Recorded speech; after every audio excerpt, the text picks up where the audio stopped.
All right, we're back. It's THL Sunday Showdown. I'm your stream op for this evening, welcoming my two dear friends from last year, and consecutive years previous. So we got Myanodon. How you doing, sir? Hello. Hopefully we can remain friends in the new year. Right. I guess we'll have to wait and see if that holds, though. It will.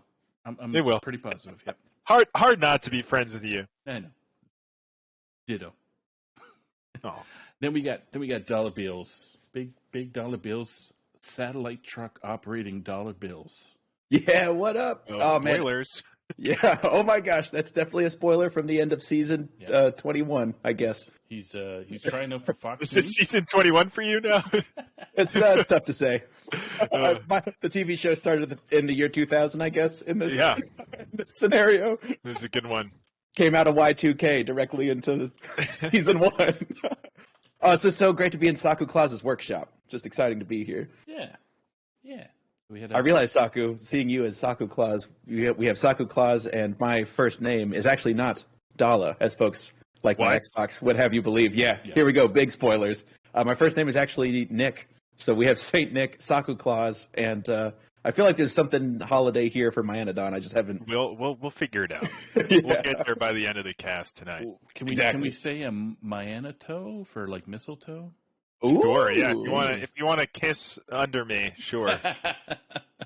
I don't know what that means exactly, but that's another Twitch channel. that's a late night one of the hot tub streams. They still do that. That's a was it OnlyFans type. OnlyFans, yeah. Follow me on my OnlyFans if you want some Myanatoe action. Okay. Anyway, what do we got tonight going on? We got some 2 legacy matches, some fantastic stuff queued up here for everybody watching. Yep, later on tonight in the Gold League, it's going to be Dragon Rider versus Ron Mexico. But right now, it's Red Division, Nice Jewish Owl versus Easy X. I'm sorry. You doing okay over there? I'm crying right now. Oh man, so like you said, Nice Jewish Owl versus I'm gonna say this wrong every single time until someone corrects me. Ezart. We're going with that for now. But that is gonna be for Nice Jewish Owl. We have Priest, Rogue, Shaman, and Warlock, and for Ezart, Demon Hunter, Rogue, Shaman, and Warlock. So the difference there just being the Priest and the Demon Hunter. I'm really curious about this Priest. I know NJO loves a lot of control stuff. Curious if that's gonna, make an appearance, maybe Quest Priest or Miracle Priest or something like that. Looks like we have a double Rogue ban, so no shenanigans there, no Maestros today.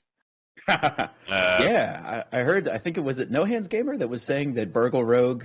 I want to say it was No Hands Gamer put out a message saying that Burgle Rogue is just the best deck in the format right now. It's pretty good. Pretty good. But you were talking about Owl's preponderance or predilection towards control decks, so I wouldn't at all be surprised to see. And I've actually, I've been I haven't been able to ladder super consistently, but I've definitely been killed by a shard or two over my past runs on the ladder for sure. Really close series here as well for both of these teams. MUOH Hearthstone with 12 points on the week and Fish with 10 points. So it really just comes down to this match here that you're about to see. It would take, I believe, a win either way seals it. I don't know. It can NJO with a 2-3. If Nice Jewish Owl gets 2 games in, that would tie the week. So chance for a tie or a win here. But yeah, Priest, Shaman, and Warlock for Nice Jewish Owl. Demon Hunter, Shaman, and Warlock for Ezart. Shaman, that could be a pretty much anything. There's several different options depending on what they expect. And then Warlock usually going to be that Quest Hand Warlock, but we'll see if it does actually come into play here. Yeah, and the Shaman is so interesting right now because depending on what you think, there's going to be depending on what you think. Obviously, this is Legacy, as we mentioned. This is Conquest, and it is closed deck list. So there's a little bit of opportunity to both mind game and be mind gamed. Like if you expect the other player to bring more board-focused decks, maybe I'm thinking off the top of my head, stuff like maybe a hand buff paladin or something like that, some kind of buff paladin. Maybe you want just some kind of freeze shaman. If you think it's going to be more control decks, maybe you want to bring in a surprise, Yasharaj Bolner OTK shaman just to make me the happiest person in the world. I and then, would of course, be surprised if we did see it here, honestly. Yeah. I don't think it's bad in a closed format, especially, and into some of those controlling type of decks that I know NJO likes. It can often just get that OTK if sure. you're not Mutanist or anything before that. Although I did play NJO week 1, and I should have expected a lot of this stuff, but I did see not only Mutanus in some of those decks, but also in order to remove those sort of combos. What's his name again? The one that pulls a minion from your hand, shoves one minion back in your hand. Oh, Vol'jin. Vol'jin, that's right. Yeah. So Vol'jin could make an appearance here. I wouldn't be too surprised if we see Shadowhunter come down in one of these decks, but we'll have to wait and see for that. Oh, is that or is art? Yeah. So this is. I had to ask how did he pronounce his name, and he explained it that way. So first syllable rhymes with ease, and then second syllable rhymes with hut. So it's Ezut. Oh, cool. A silent R? Yeah. Wow. Ezut or Ease Art? Ezut. Art? Ezut. Ezut. Anyway. Ezut. Okay. So hopefully we're not getting it wrong still. But, forgive us. But I'll get the guys going here. So just Ezut is going to be the first to spectate, bottom of the screen with nice Jewish owl at the top of your screen. All right. Any predictions here going in? Well, I was actually going to just wrap up the shaman conversation. Yes, There's also the other side, right, where it's elementals, right? Elementals, Doomhammers. In a closed format, you can get away. Sometimes you can build a strategy. If it fits in with your strategy, shaman is one of those classes that gives you the flexibility to go in a couple of different directions, especially if there's a deck you're expecting that you think maybe you can pick on. Something like that. It's super flexible like that. I mean, like you said, there's this elemental options. There's aggro and freeze elemental. There's just regular old freeze shaman. Quest shaman's also an option. Bolner OTK, burn shaman. There's a ton of different sort of ways you can go depending on comfort, what matchups you expect. So super flexible class, and a lot of it comes into those mind games. If you can predict correctly, it can give you a huge advantage. And it looks like to start off with, it is going to be Owl on the Priest up against Ease's. Ooh, this looks like I actually don't see the quest in Ease's mulligan here, so it's I just see 2 copies of Full Blown Evil and an Armor Vendor and Grimoire of Sacrifice. So yeah, okay. I mean, are we running Owllock again? I mean, maybe knowing it's Owl and it's going to probably be Control. This looks like Miracle Priest on the other side. I mean, not too bad of a pick. The Owllock could really be a surprise. Could also be Control Lock, but this is Owllock for sure. For sure, yeah. So I wonder if Ease is running all combos. A OTK Shaman, Owl Warlock, OTK Demon Hunter, just to try to pick on Owl and their tendency to run controlled decks. But like you said, this is actually a Miracle Priest. We see Nazmani Bloodweaver in the opening hand alongside Insights and Psyche Splits. So not quite. It's just one of the Owl is playing one of those priests where you can kind of, if you ever need to go in, there's always all right, Bloodweavers and Veil Weavers are gonna take the wheel and let's see what happens before we get owled to death. Yeah, this is gonna be a really interesting one. I haven't seen this matchup too frequently, and definitely not with the nerfs. I haven't really seen this Owllock too much. The Mithril Rod to 5 mana going to be potentially pretty slow here, but we'll see if it's able to get there. Can't just Hero Power. This is kind of an interesting turn. You can't play the Rod, which would have been fantastic here previously. So I don't know. Do you hold on to that for the Rod? Are you worried about any Vipers or anything removing your weapon? Interesting question. Yeah, I would. gosh, instinctively, I would think that you can't. Does this particular? So I haven't actually played. I don't know exactly what list Owl specifically is playing, but do you rally? Is there a rally to try to get Bloodweavers and Veilweavers going all at once? And if so, would that prevent you from running the Viper so you don't mess up your rally at the 3 mana spot? I think that's a flexible card. I think Rally definitely is run in a lot of these because it does give you those it pulls guaranteed in this list. So I wouldn't be surprised if it's in there. I don't think it's automatically an include, but it certainly is a very common card where you might not want to run that tech. But again, I never know with Owl. I never know. Right. Yeah, Owl could definitely. I'm definitely ready for Owl to show me what I think is wrong. But meanwhile, Coin Rod, just like you mentioned on the previous turn, slowing down the Rod to 5. Mithril Rod joining a pretty elite pantheon of cards. Has actually been nerfed twice already and is still played in competitive Hearthstone. Oh, there's that first Owl, usually running 2 of them just in case in this list. There was an option to backfire there to get the discount right away, but then you are fully loaded on cards and with no easy card to play, so definitely understand holding on to that. Here comes that first Nazmani, gonna pull the other one. Interesting. A 1 mana Bloodweaver coming in means that Owl can start trying to combo Bloodweavers and Veilweavers together even sooner. With more mana left over, I guess would be a better way of saying that. You can more cheaply, for 3 mana now, you have a Bloodweaver and Veilweaver, assuming they're in your hand. And it looks like Ease is going to have to make some rune in the ham, draw some cards, gets the first discount across 10 cards. That's what you like to see. Yeah, the full-blown Evo was really awkward there because it would have been a really nice clear, but it's going to give you that card back in your hand. We were at 10, so then we couldn't have drawn to get the discount. So now we're kind of forced into probably this touch here. Yeah, surely we don't spend this other Drained Soul. The only other thing I'm seeing, I guess since we have 2 evils in our hand, we could drop an evil. Yeah. Okay, but it is going to be the Drained Soul. Go for the Drained Soul, just get that healing. I'm interested about that.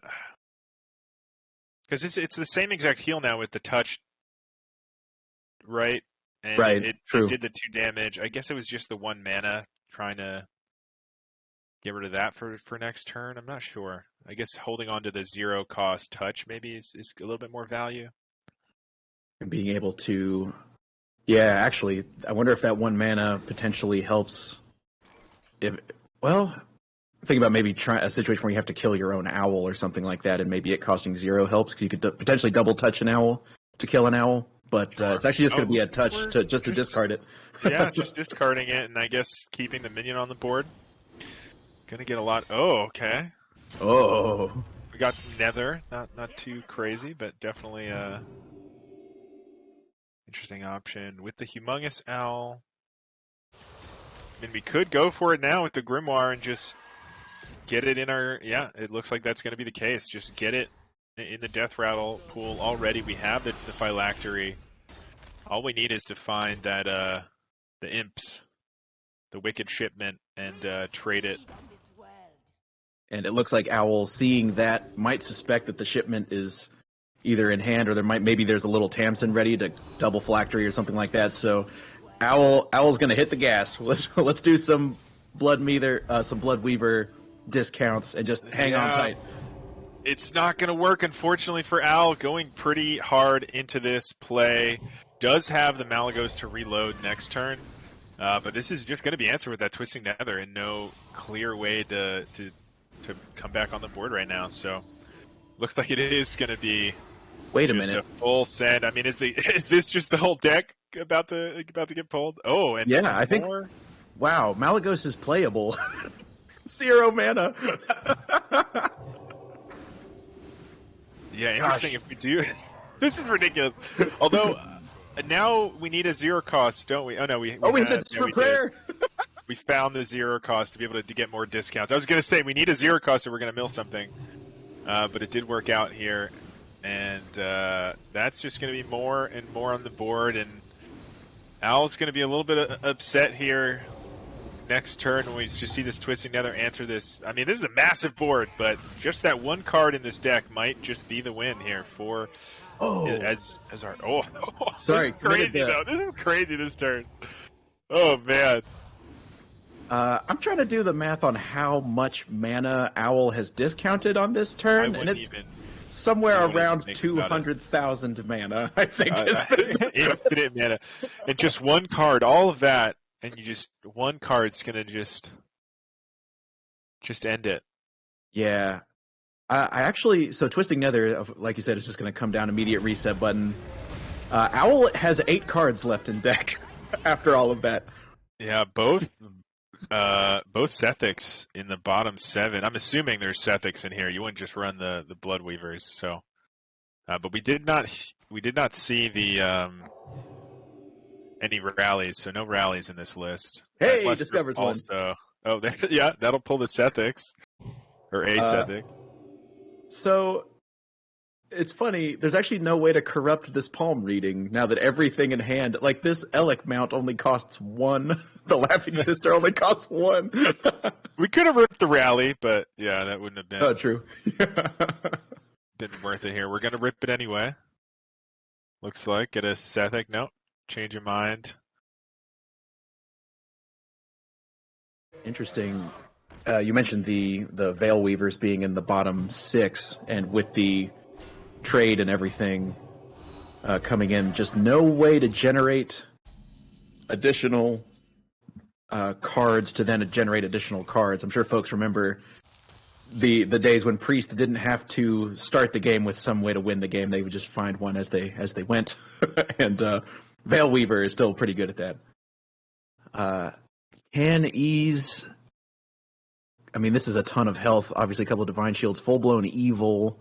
The Echo copies are still full cost, so you still only get to cast it a limited number of times. Yeah, I wonder if there's a Hysteria into double Full-Blown Evil or something. Because if you Hysteria after proccing the shield, that's going to take 1 + 3. It's going to take 5 damage, so it's going to be in range for actually Full-Blown Evil. Yeah, does the Elec come out? Oh, okay. So we're holding on to the Hysteria here.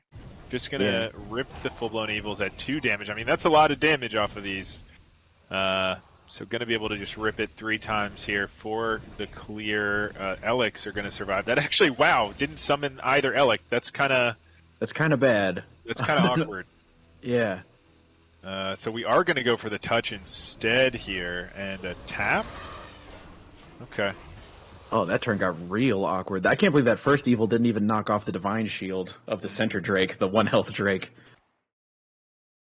All right. Owl gonna go on in. Ysera offers value. Skeletal Dragon offers value. Yeah. But gonna get something to be able to also play the Corrupted Auspicious Spirits this turn, if Owl would like, and Owl would like. So I assume that the Twisting Nether is a one of, right? You don't have to, now that the first one has come and gone.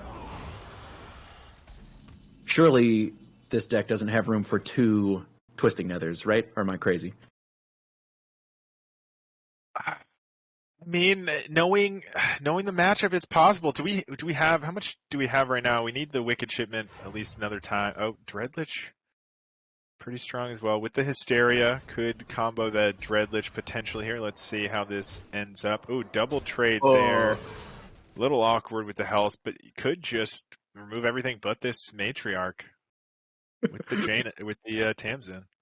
Yeah, and actually Dreadlich Tamsin might get a couple of imps on the board as well. That, I mean, from this point forward, Owl, of course, would like to either win the game or keep the board clear so that Ease has to get a full-blown shipment combo.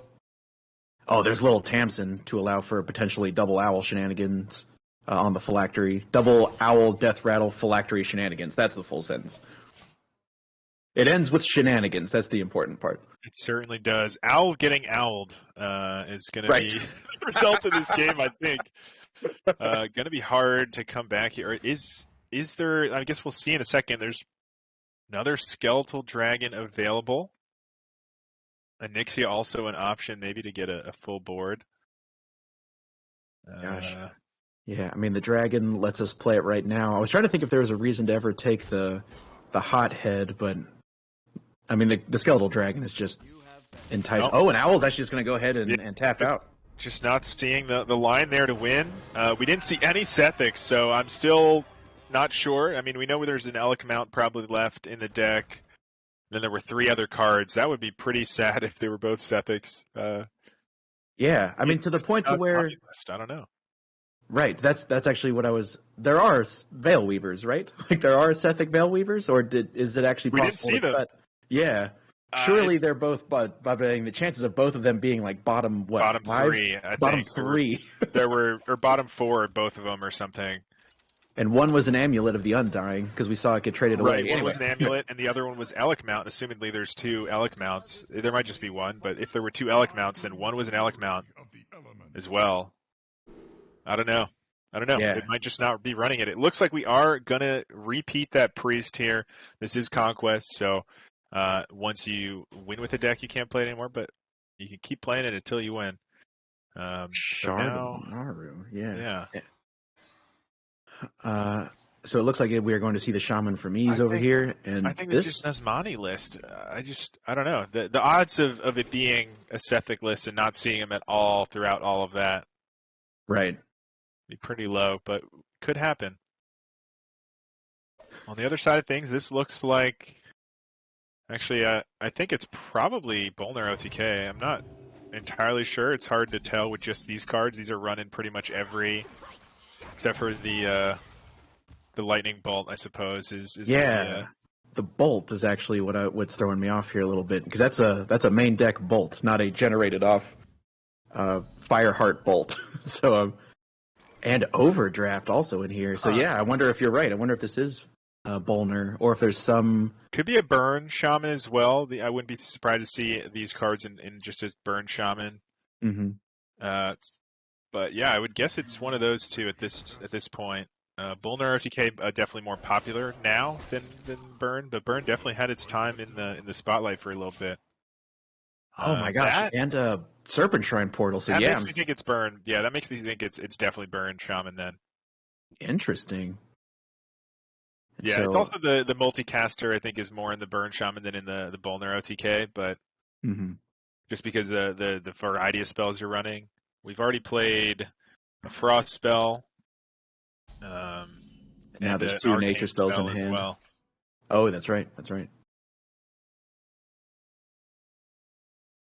Owl's hand right now. We see some dragon generation in the Draconic studies. Yeah, I'm starting to think you're. I'm coming around. I wonder if you can cut the Veil Weavers to just do things like Draconic studies. Yeah, I think it's just get giant Nazmanis and hope your opponent doesn't exactly have something like Twisting Nether. Most other decks don't have a board clear like that they can just remove all these Divine Shield giant minions.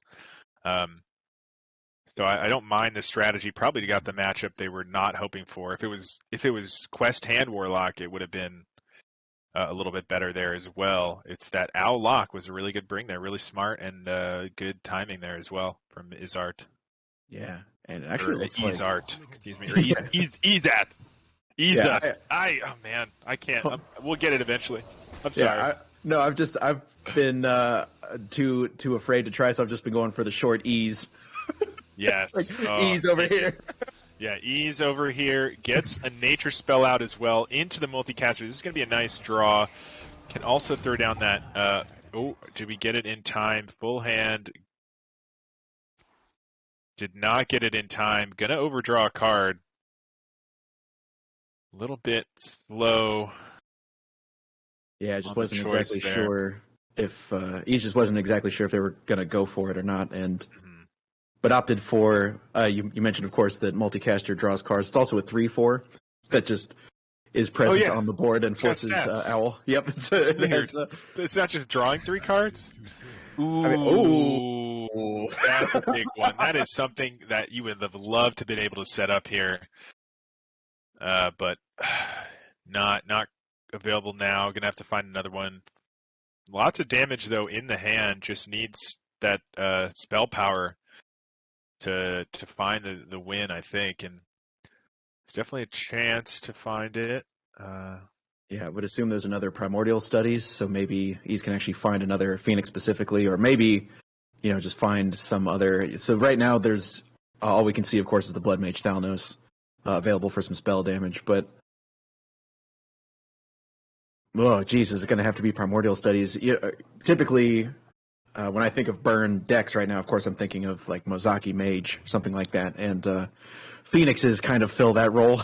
And so you probably gathered by both of us making that noise involuntarily how much it hurts to have a Phoenix get milled like that. Yeah, that's a huge, huge aspect of how to get the burn going on this deck. So gonna actually just use the Frostbite to make the next spell more awkward here.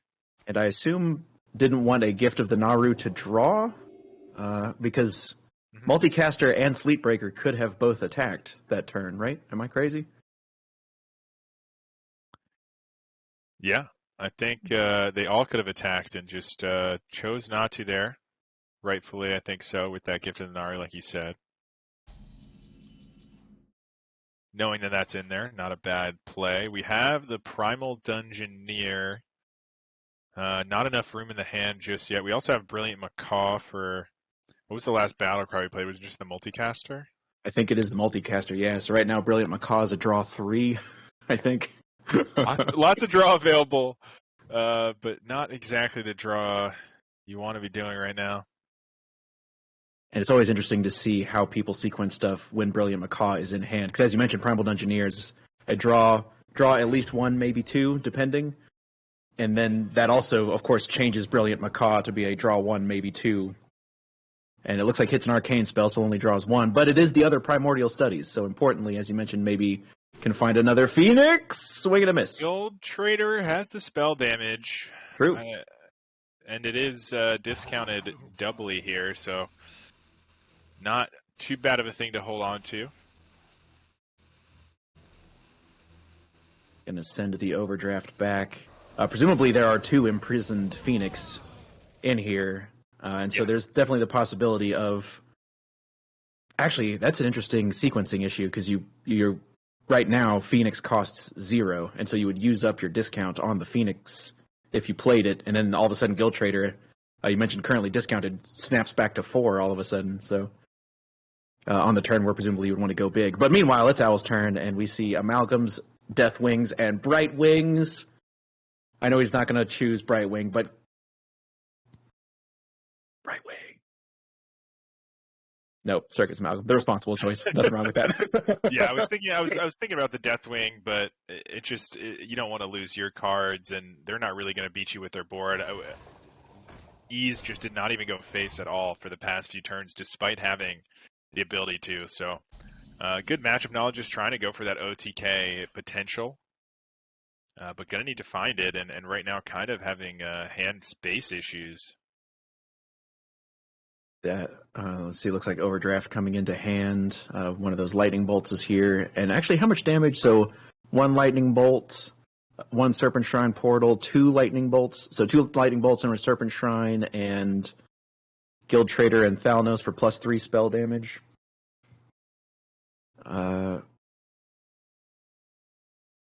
3, 4, 5. Not enough mana. At 8 mana, we have the Guild Trader into 15 damage from all the portals, and then overdraft would have done some more damage. Oh, Imprisoned Phoenix down here.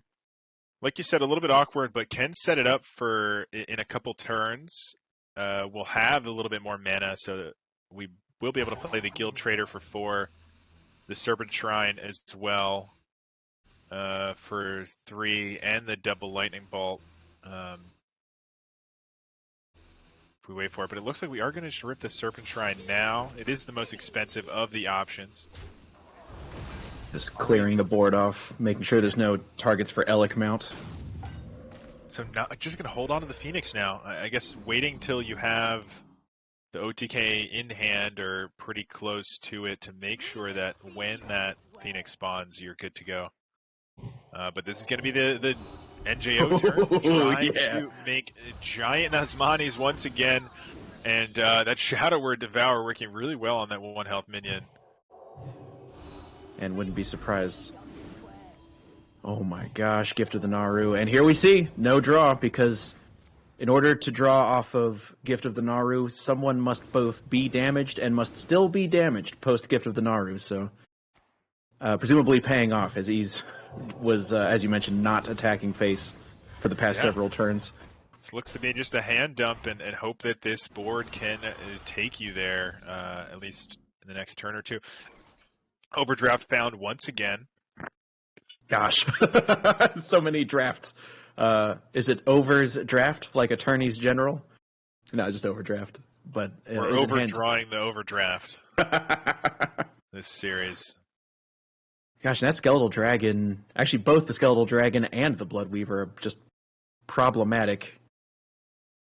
You don't want the Bloodweavers to stay on the board because they are the engine by which Owl gets to do so many of those mana discounts, but the Skeletal Dragon generates things that are good, generally speaking, to get discounted. So Okay, wait. Yeah, so going to go for just the big freeze tier, setting things up. You have now, so I like this a lot.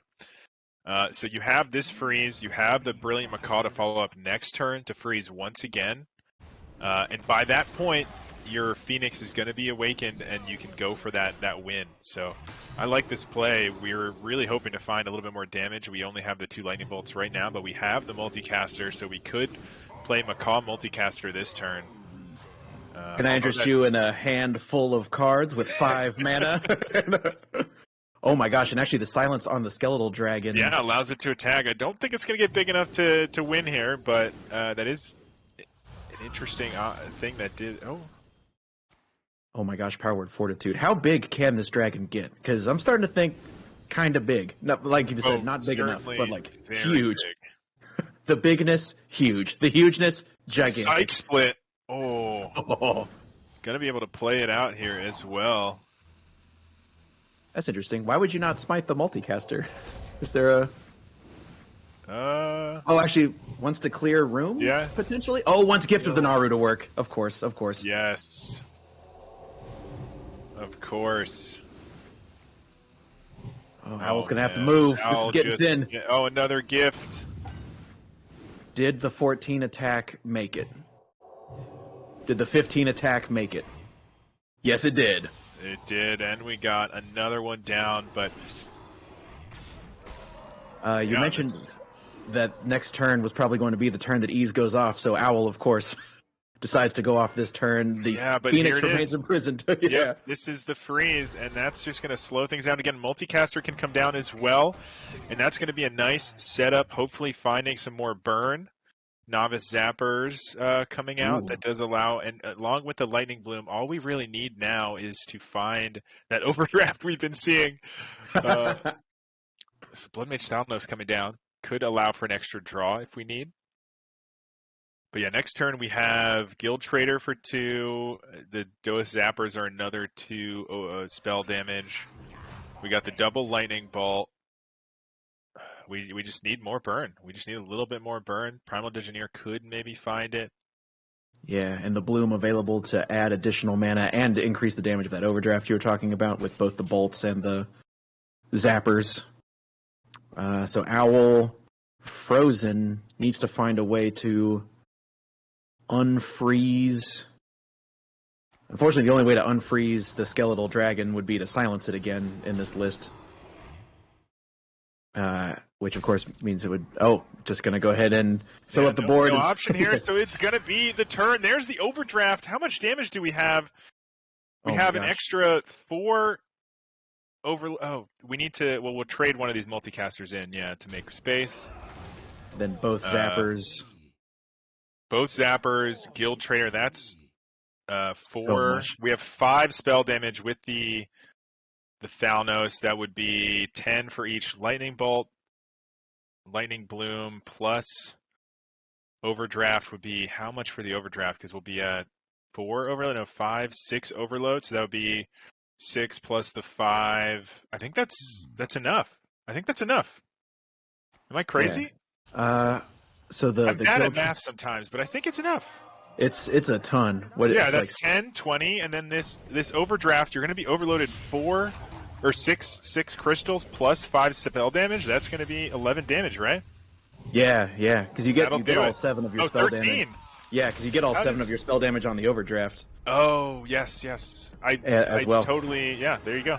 And so that was, gosh, we're seeing, so the Burn Shaman, the OTK Owl Warlock. I mean, so I feel pretty confident in saying that this Demon Hunter is a quest OTK Demon Hunter, right? Like this is. Wow. I mean, not a bad guess. I wasn't predicting that myself, but it certainly could come out. Alternatively, Fel Demon Hunter is pretty strong right now. Also has sort of combo-y type of stuff available.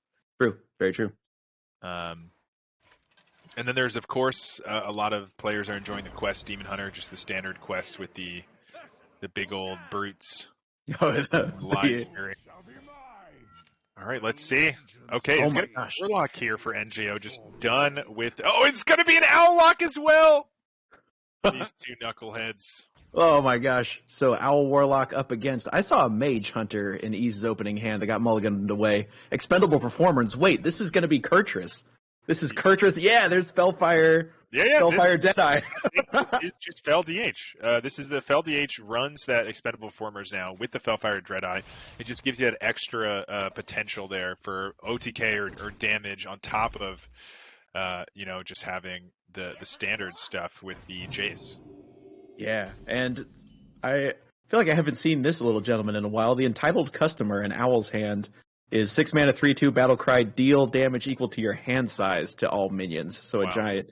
That was one of those cards that when it was first, I want to say, oh my gosh, is that United in Stormwind? I think I was like, oh, that card's amazing. It's going to be in every handlock deck, and then it didn't make it past like week 1 or 2. Yeah, 6 mana. It's a little bit hefty. Yeah. But I assume that's instead of Twisting Nether. Then again, although now that I say that, I'm losing confidence pretty rapidly in that. Surely you don't need both. Surely you don't need both Customer and Twisting Nether. But then again, but it's just going to be Panthara, Owl just drawing cards, looking for owls, and the Wicked Shipment, as you mentioned, has to be traded a couple of times before you get a big old board of imps. Both players just drawing cards and getting set up. Little Tamsin coming into hand for Owl. So just need a Phylactery and an Owl and a Shipment. There's a ways to go still, I guess, is what I'm realizing. Yeah, there's quite a ways for both, and critically for the Fel DH win with the Performers, you need minions to attack into with the rush if you're going to use the Performers. But any minion on board is always a threat once you have the Kurtrus hero. So we will probably see that eventually. There's the Magtheridon. That's been in certain lists recently as well. Just another potential board clear on top of just a big threat. And you've got plenty of ways to remove those 1/3s.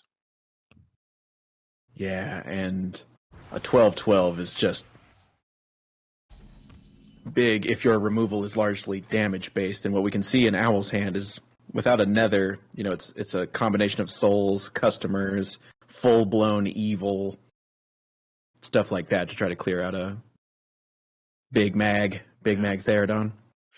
This is an interesting choice here. I mean, could just drop the Magtheridon, yeah, and just hero power. Every time we use that hero power and attack or just attack in general, we are also buffing our Kurtrus rushers as well. So nice to weave that in when we can. We have the Ildari next turn. We can try to find maybe a Skull if we want. Alternatively, we just set up here. We have the Immolation Aura next turn. With the Talented Darkness would have been a clear anyway, but this is a nice little setup here. Another side, Blood Mage Thanos coming down. Interesting, actually. Owl choosing to heal and get one of those touches of the Nathrazim out of the way, just to keep the draws moving and keep the hand economy. Both ruined Mithril Rods coming into hand with a backfire. But you mentioned it's that Mithril Rod being nerfed again means that's going to take up almost the entire turn next turn, just setting up a Mithril Rod. And no discounts yet. This Magtheridon's going to be hard to get through. We might just see hero power here into maybe a Fel Barrage to clear. Yeah. Can I just say that I find Fel Barrage's going face so satisfying. Oh, me too. Probably too satisfying. I think I need to probably not use it as much doing that, but It just feels so good. it does feel nice. Especially you got any spell damage, you like Arcanist. Oh man, 8 damage? Yeah. Better than a fire.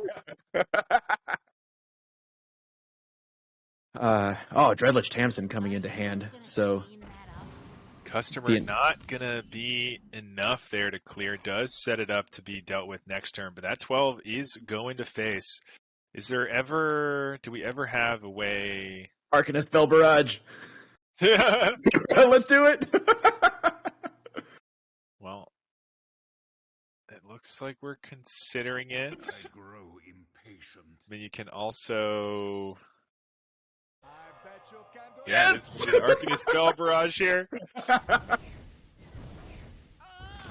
Tons of damage, and we have the Jace as well. I think that was some of the motivation there is, if we've used both Fel Barrages now, even if this board is cleared, what have we done? Double Chaos Strike, double Fel Barrage, so there's nothing on the board right now. How much is that from hand? Double Fel Barrage is 8 plus the 2 Chaos Strikes. That should be it. That is game and the series there from behind on the week here for their team.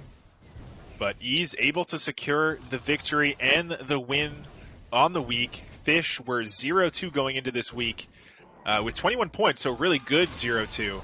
Been a lot of close series, getting a good amount of points, but unable to find a victory until now. MUOH Hearthstone, really well fought week, but a huge sweep there by Ease to take down NJO and get the win for Fish there. So well done.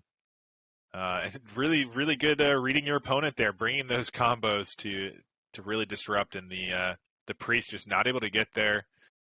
The freezes too much on the Shaman, and then of course that Twisting Nether was just incredible in the first game. Yeah, I think that series at least gets a lot closer without that Twisting Nether. There's obviously a ton of draw in the Owl Warlock, it being kind of the point, but I wouldn't be surprised if that Twisting Nether is a one of in the Owl list, because as you mentioned, there's so many combo pieces that you have to have room for, and then of course you want to be able to fit in all of your smaller removal pieces. So between Double Owl, Little Tamsin Phylactery, Wicked Shipment, and then full blown Evils, Drained Souls, Touches of the Nathrazim, like it fills up really quickly, and so if there is only one Twisting Nether, I would not be surprised, and it was just right on time in that first game, because we could be going into a game 4 or a game 5 right here if the Priest managed to get away, but since it didn't, Owl went in on the turn that they thought they had to. Seeing the setup, seeing the Owl go down Grimoire of Sacrifice, that's definitely going to set off some alarm bells playing against the Owl Warlock. So not at all surprised to see Owl go in on that turn, and then, as you said, just Twisting Nether right on time, and the board just vanishes. But speaking of which, Fish's Victor, congratulations, my friend. Congratulations on your 3-0 win and your week win. Yeah, can you, before anything else, can you just say your name for us so we can get it from you yourself here? Sure. Thank you for that. So my name is Izat, if you want to pronounce it. It's Izat. Yeah. Izat, yeah, correct. Izat. Okay, cool. Glad we got that sorted. I was saying it any number of ways, so I always prefer if I can say it correctly. But yeah, well done there. Huge sweep to win the week there for your team. NJO, no slouch, of course, a really good player. Tell me a little bit about your strategy going in. It seemed like you definitely went heavy on the combo type of decks. Was that a nod to knowing that NJO does like to play a lot of control and some sort of unique picks?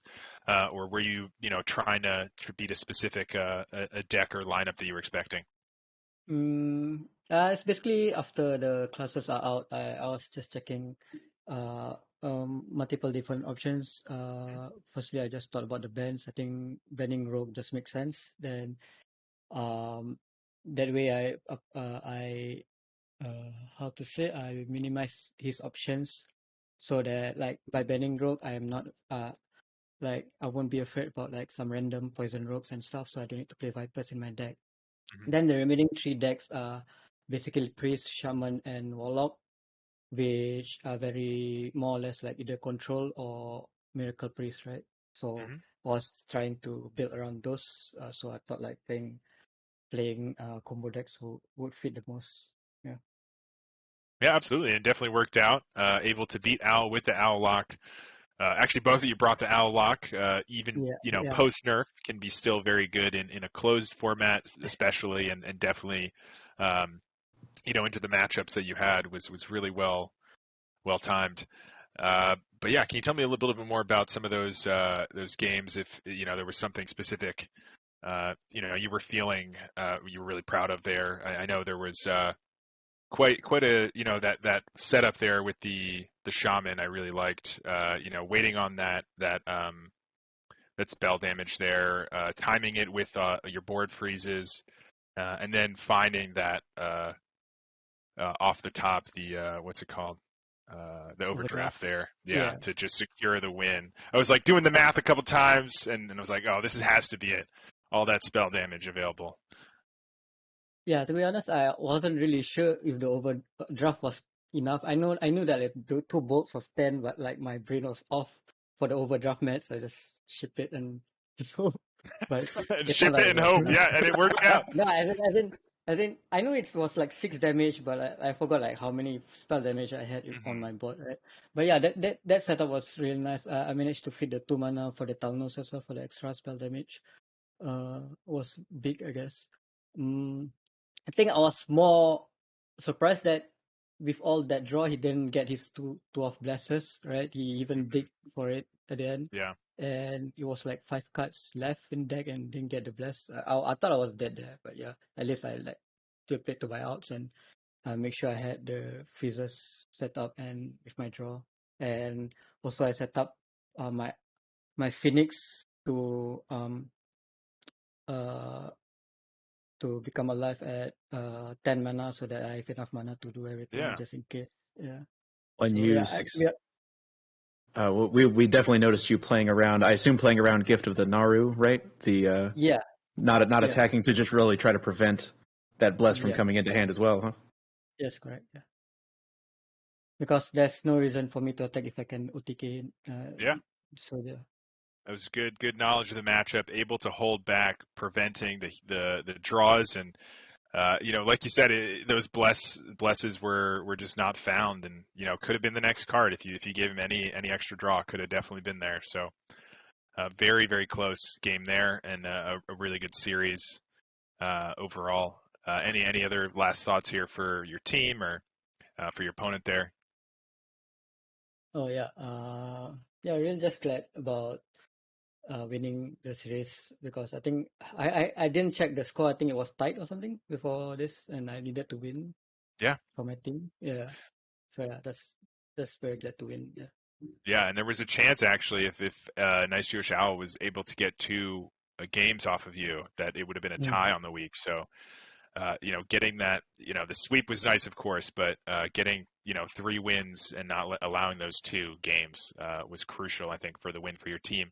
Especially, you guys have been, coming out with a decent amount of points, but haven't won a week yet. So getting that was very nice. Yeah, we've been very close for the past 2 weeks, but yeah, very great to get that to get a win on board for the team. Yeah. Awesome. Well, congratulations again. I don't know if Saku or Bills, you have any more questions here? Just super quick, how many copies of Twisting Nether did you have in that Warlock? Oh Just out yeah. of curiosity. One, I play 2 Hystera, 1 Twisting Nether because uh I needed it in the deck just in case he plays Miracle Priest. And on week 1, I brought All Warlock and played Sabertooth. He was on Miracle Priest. I brought 2 Royal Librarian, but it didn't work out because I didn't have Hystera and Nether. But this time I make sure I put those 2 in and to make sure that I don't lose to Miracle Priest as all. So I thought like it was very important to win, to have those cards for the matchup. Could not agree more. That was a Yeah, it decisive was Nether. incredible Nether. for sure, and really good knowledge there of the matchups and good predictions going in. So yeah, congratulations and thanks for joining us. And always a pleasure to have people on. So if you're ever looking for being on stream again, let Saku know. I'm sure he'll reach out. 100%. Right, sure. Sure. Thank you for having me. No problem. Thanks, Sarah. Thanks for being on the stream, buddy, and congrats on the win. All right. Thank you. Take care. Take care. All right, we have a little bit of time here before the next match. What's our plan? We're staring at Ron's chair right now. So oh, are they ready to go early? They are. They're ready to go. We're waiting for Ron to have a bio break, and they are gonna challenge up in a minute. And all right, then get going. And I'm so torn on this one because these are two players that I just am a fan of, like just a shameless fan of both Dragon Rider and Ron Mexico. So how could you not be? And they're both 2-0 already. Going into week 3, both their teams and their personal records are 2-0, and I just want them both to win. as a shameless fanboy of both players. Yeah. It does look like pod people have secured the week already, but of course those points will be very big if Ron is able to get the win. But yeah, congratulations to pod people for the week win, but certainly the points for either team would be very nice.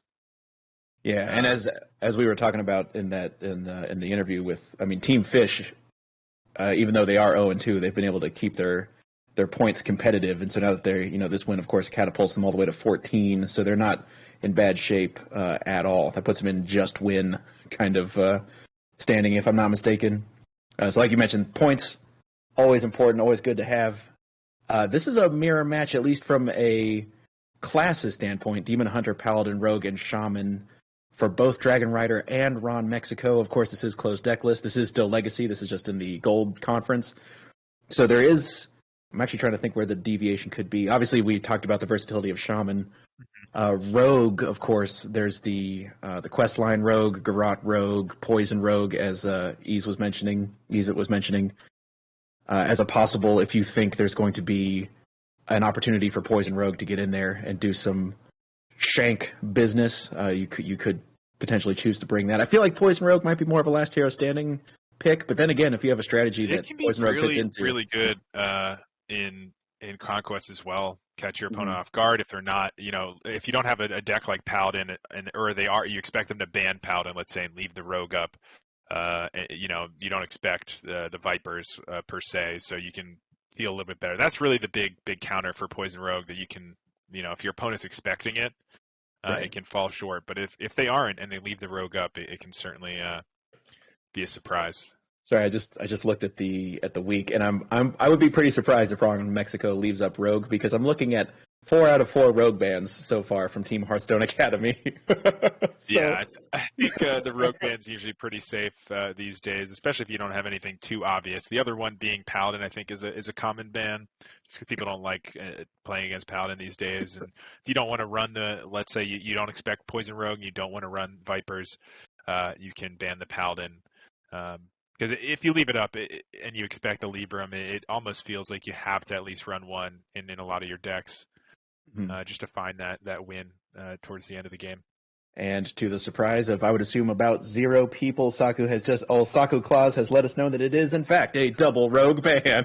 Oh, yeah. All right. So we will not be seeing a Maestra or any other variation of Rogue today. I'm sure everyone's seen plenty of them on ladder. Well, you don't see them right away, but you'll see them a turn or two later. Usually as one of those nulls hits the board and then the cloak disappears, and it's always it's a funny interaction. A lot of times it's just turn 1, they trade something, and you're like, okay, they traded Cutlass or Rogue. Great. Okay. Now I know, but I mulliganed already. Yeah. That's my favorite interaction so far has been, I load in against a Paladin, they trade the Cutlass, and then hero power on 2 to make the dude, and then of course double agents come down on 3.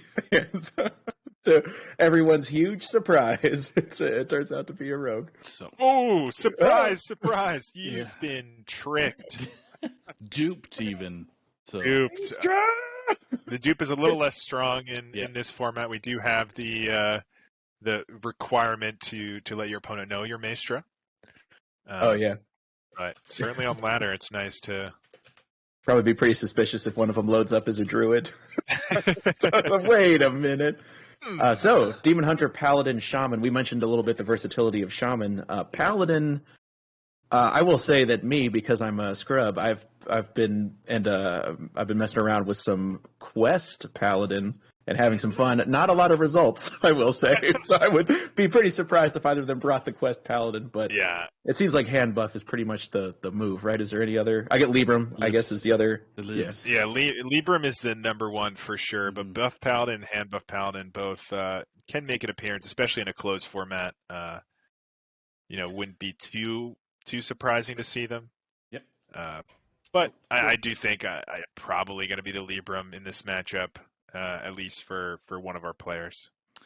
So the players, speaking of the players, they are starting. So Ron Mexico is going to be first to spectate with, bottom of the screen with Dragon Rider being at the top of the screen. So it's an AFG battle. Oh yeah, it's the AFG battle for the, guess the Pride. Sure. I was going to say whoever wins gets to run AFG for the next week or something. Yeah, that's right. Yeah, there you go. I mean, winner gets to tweet on AFG Twitter for the next week. Big stakes here for Ron. We know he's going to tweet something controversial on that. So Drag Rider, really important for her. Yeah, I was going to say, do you let the captain win? Just to is this am I getting paid if I win? Look at this. Oh, we got Krampus on one side. Dang, Krampus. Dang. Oh, nobody gets holidays. No holidays for anyone? Anybody. It looks like it's failed the H4. Both players have seen that one of Sigil in a lot of those lists as well.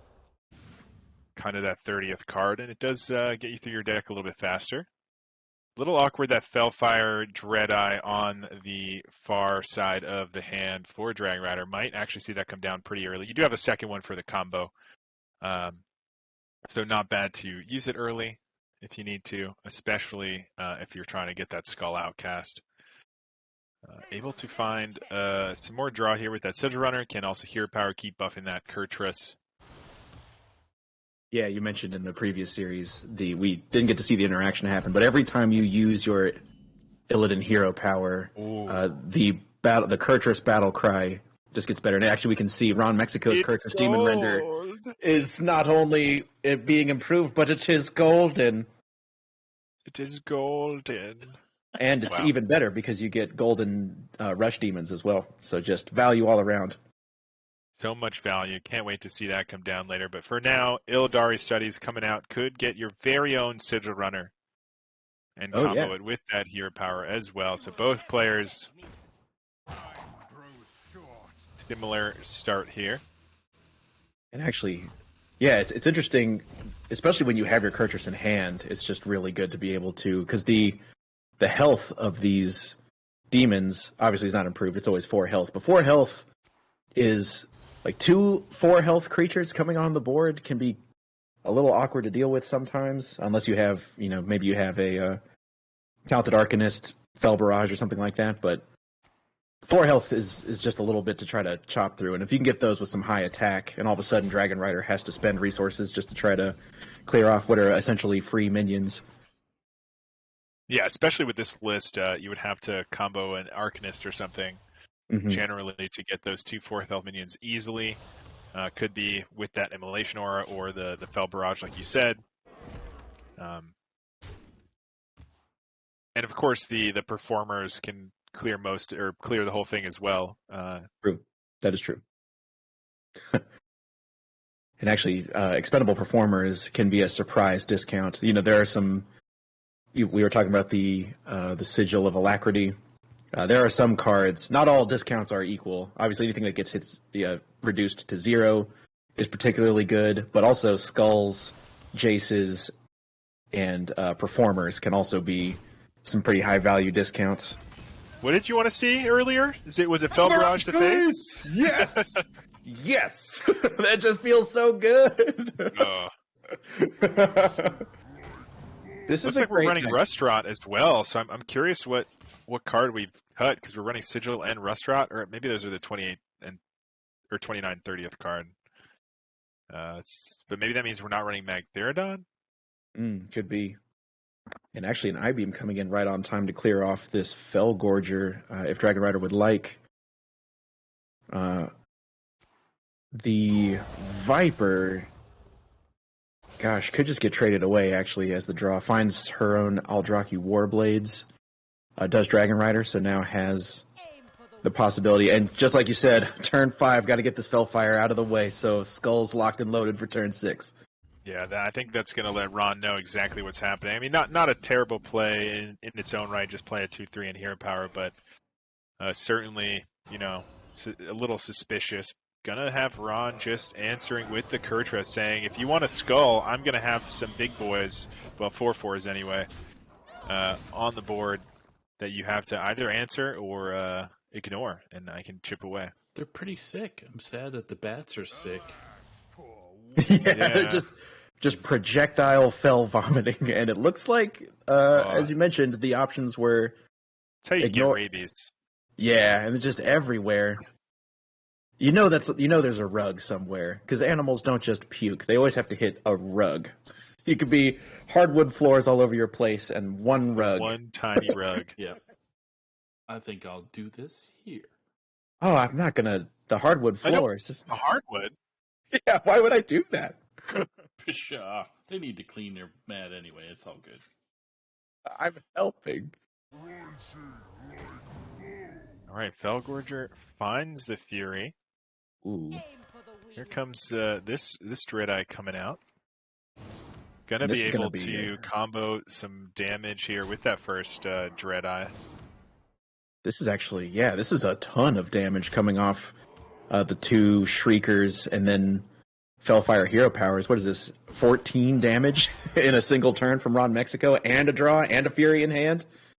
But Dragon Rider finds her own purchase. Scream Blast, so really we just need to find one of those talented Arcanists. We would have been able to heal up quite a lot, as well as do some nice clearing. Not in the hand, though, right now. Gonna have to find an alternate option. We do have the Immolation as well. Okay, Dragon Rider's just gonna rip the Kurtrus here. Sure. Is gonna be able to clear off.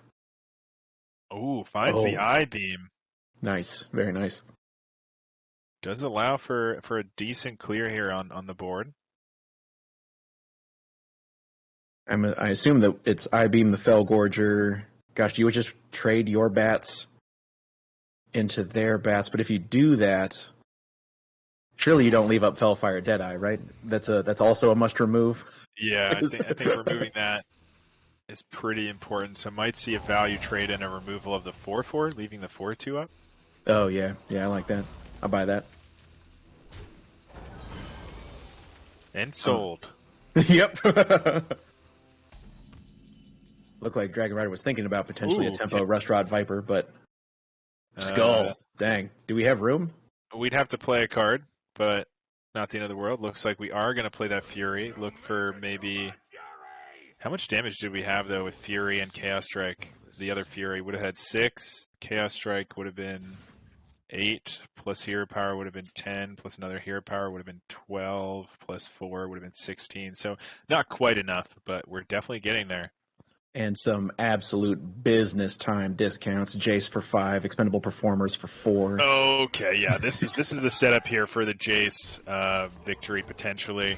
Let's remove the board, swing for 6. Next turn we will get that double Fury, Chaos Strike, as well as, Immolations and stuff like that. But that's not going to help. Did we play an Immolation? I think we played one. Just now, yeah. Just now, yes, yeah. At least one. At least one. Well, the other one's on the far left. So. Oh yeah, it's true. All right, so I mean, Dragon Rider, that's got to look pretty suspicious, and also Dragon Rider knows that she's currently in the danger zone, so she's going to go ahead and heal as much as she can without doing something like Fell Fire, Eye Beam, or something like that. Yeah, how much damage do we have here? With the Chaos Strike into Jace, we get another Chaos, double Fury at 3, so that's 6, 10, so not... Wait, do we have enough? That would have been 10, 12, 14? It was... 6. Right, because we get the double Chaos Strike is 4, plus double Fury is 10, plus the Hero Power is 12. Plus... And she had 15 health going into that?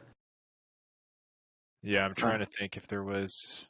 what else we played that could have done something there. It looks like we're just going to set up, though, for this Warblades to potentially end things with the Jace. And as you mentioned, clearing the board is so important so that... Because Dragon Rider right now has Fellfire, Deadeye, Expendable Performers available and playable, along with Eldrazi Warblades set up. So if there was anything for the Performers to rush into, Dragon Rider could potentially heal a bunch this turn. But keeping the board devoid of things to rush into means that Dragon Rider only gets one hero power button and nothing to Fell Scream into either. All this healing and no way to actually leverage it. She's just going to throw her own Jace. Okay, yeah. All right, yeah, just try to get as much heal as possible. On this side, we have a Fell Barrage, Chaos Strike, Eye Beam,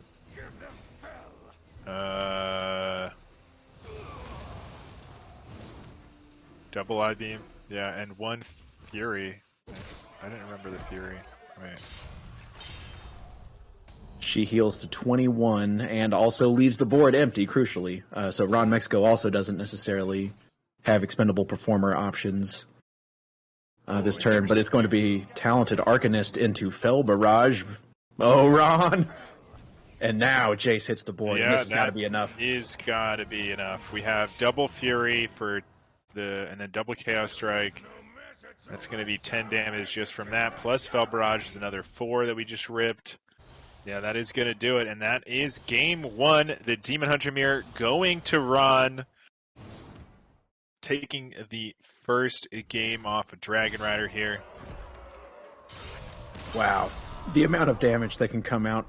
And the skull discounting both Ron's Jace and Ron's expendable performers means that almost no matter what strategy Dragon Rider might try to use to extricate herself from that situation, Ron Mexico is going to be able to have an answer, whether it was board-based, expendable performers, a bunch of hero powers, or not board-based, Jace, all those Furies and Chaos Strikes you mentioned, and the Fell Barrage. So Ron putting himself in an excellent position at the end of that game. Yeah, and with that win, what are you expecting here from Ron to try to keep this momentum going? The Libram Paladin could come out, or a Shaman, or that Demon Hunter could just come back out. Yeah, I think Ron throws the Paladin, of course, is what I was going to say. I definitely wasn't about to say Shaman, I was definitely going to say Paladin. It is going to be another mirror. So mirror after mirror. I wonder if we'll see 3 of those this series. Oh, Light Forged Cariel available right off the jump. Can you keep it, Myadon? Is it possible to keep it? I mean, it's not totally wrong. it's golden. Not crazy. It's so good. Yeah. Yeah. It is. There's a key. Yes. Ron still running Trogs here in the list as well. Oh yeah. Not everybody's still running them, but certainly not a bad card. And Dragon Rider with no early plays right now. You mentioned, of course, Trogs. They were recently nerfed. They no longer duplicate themselves. They just give you another Iron Deep Trog. But if your opponent is using spells to try to clear your board, they can sometimes give you things to land Librams onto moving through the game. But also, crucially, this is a long walk to get to this point. There's something you can play on 1. They're a thing you can hit with Hands of Adal, the cards you draw off Stonehearth Vindicator, things you might draw with the Knight of Anointment, right? Like, it is still just a 1-mana 1/2 that you can play on turn 1 if you miss this lady right here, the Aldor Attendant. Yeah, absolutely. And there is that Hand of Adal we were talking about. So it looks like, is this going to be a value trade or going to just clear it off with the minion, the 1-for-1 there with those Silverhand recruits? And now Dragon Rider has her own Stonehearth Vindicator, but whatever the Vindicator draws is going to generate another Trog. Yeah, this is interesting. I mean, is it ever just hold on to the Vindicator? You have that Broom in hand, so True. that potentially allows you to do some more damage. But this Trog is going to keep getting bigger, I think. Oh no, we're gonna value trade here. Makes sense. And this Trog is just gonna. We're getting pretty close to the. What is that? 3 total mana Pyroblast. this Trog has managed to connect for 6 so far. But like you said, holding on to the Stonehearth Vindicator Broom combo means the Dragon Rider will finally be able to clear off a lot of this here. Yeah. And actually, maybe the Libram goes on the... No reason not to, I don't think. Well, I guess we don't have the discounts yet, so if you want to guarantee a 0-cost Libram, you could. Yeah. But this will be able to trade with that Stonehearth Vindicator, get that Libram back. It is going to be a full cost this time around, though, so maybe an argument to do it differently. But with this Aldor for Ron, going to be an easy choice. Into the Libram, keep on chugging away. There is on the other side the Lord Barov, but we did just use our 1 Broom that we had in hand. Knight of Anointment coming into hand, both Hand of Adal's available, Lord Barov available, but until we find another Broomstick, Dragon Rider's going to have a pretty difficult time fighting from behind. I wouldn't be surprised, obviously we've held onto this coin previously because of the draw. Oh, finds of Truth Seeker. That's excellent. Finally an Aldor of some kind on Ron's side. We've already had 2 discounts up to 3 mana on those Librams, and on the other side, nothing yet, but with that Truth Seeker, going to help things along here shortly. Going to spend full mana for that Libram. Full retail for books? Wow. I only buy books at a discount. Right. Oh my gosh, you were talking about the discounts. This Libram of Hope is only 6, so there's actually a value trade with the Aldor Truth Seeker, and then Libram of Hope back to full, and you get an 8/8 taunt Divine Shield. There's also this option where the Libram of Wisdom is used to give the Aldor Attendant 3 attack and 5 health to be able to do a value trade. Yeah, that's also a good option here. It lets you connect with 1 extra damage. Oh, yeah. It does put both of your Librams on 1 target, which is not bad in this matchup. There's usually not so much silence or anything like that. So keeping it on 1 target's not bad because you can cycle it sometimes both together with 1 minion. And this Divine Shield on the Ancient Guardian is so awkward because even if Dragon Rider had some sort of, Consecrate combo or something to go with Lord Barov or the Broomstick, I guess the Broomstick would actually allow Barov to rush into the 8/8 and clear the shield, but the Lightforged Cariol Battlecry is a sort of a Consecrate effect, and so the Divine Shield just deflects it. Yeah, I wonder if this... Oh, I was going to say, I thought we were going to hold the coin for next turn to get the Variant guaranteed. Now we're going to have to hold off a turn, but we do have the Libram of Hope, so that might be the nod there, that's at 7. We can just Libram into the Variant. Hopefully that keeps us alive long enough. Right now, they're pretty nice value trades. You can trade the Silverhand Recruit in for the Divine Shield and then the 8/8 in. Seems pretty good. Yeah, and actually that'll set up the 8/8 to die to Lightforged Cariol from Dragon Rider. But actually, Ron Mexico is just going to go ahead and play the Lightforged Cariol. Wait, how much damage is... Oh, so we're gonna value the Divine Shield here. I like that. Yeah, actually being able to keep the Divine Shield on the 8/8 is so important. Yeah, it lets you cycle this as well. Hero power... Wait, this is 12 damage, right? So we're... Oh no, because it gets sent back. This is just lethal, isn't it? Yeah, this Oh, is it gets lethal. sent back because Yeah, the turtle I did shell not can count swing out in. the lever setting back. That was, finding the lethal there for Ron. I'm zoning out here, but Ron able to find it there, gets the win. I thought we were one off, but Wow. there you go. I always forget that the immovable object can attack. Right? I always see it, it's like, oh no, it's a shield. You don't attack with a shield. You can definitely attack with this shield. It may not have spikes on it, but you can attack, and it does too, and it's extremely useful. Wow. Dang. 2-0 start there. Dragon Rider going to have to find a sweep on this Shaman. I'm wondering what we might see as an answer. Yeah, I'm kind of expecting, just from what we've seen so far, I'm kind of expecting Ron Mexico's Shaman to be some flavor of Freeze Shaman. I don't have a good reason for that. That's just a vibe. Oh, look at the snowman. I'm not saying I'm right 100%, but I feel right now. Look at that snowman. Oh.